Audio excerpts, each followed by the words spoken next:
ज्येष्ठ संगीतकार रवींद्र जैन यांचं निधन झालंय।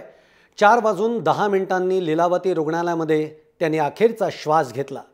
71व्या वर्षी त्यांनी आपल्या जीवनाचा सगळा प्रवास संपवलेला आहे। मूत्रपिंडातील इन्फेक्शनमुळे त्यांना रुग्णालयामध्ये दाखल करण्यात आलं होतं।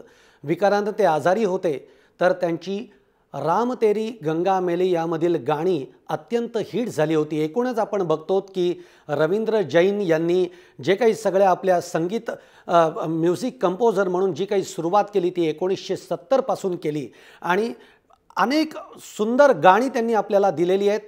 राज कपूर यांनी त्याला एक मोठा ब्रेक दिला आणि त्यानंतर राम तेरी गंगा मेली सारखे चित्रपट असतील की ज्याच्यामध्ये त्यांनी संगीत दिलेलं आहे। 1985 मध्ये त्यांना फिल्मफेअर अवॉर्ड देऊन सन्मानित करण्यात आलं होतं। रामायण, महाभारत या गाजलेल्या मालिकांना सुद्धा त्यांनी संगीत दिलेलं आहे आणि आज अखेर त्यांनी या जगाचा निरोप घेतला। आपण बघतो की रवींद्र जैन यांचा जन्म जर आपण बघितला तर 28 फेब्रुवारी 1944ला अलीगढमध्ये त्यांचा जन्म झाला।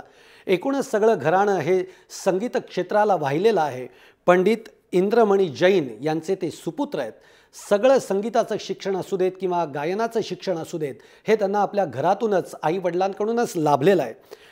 आपण बघतो की 1960 मध्ये त्यांनी पहिल्यांदी म्युझिक डायरेक्टर म्हणून एक पहिल्या फिल्मला त्यांनी संगीत दिलं आणि त्यानंतर त्यांचा एकूणच संगीताचा प्रवास सुरू झाला।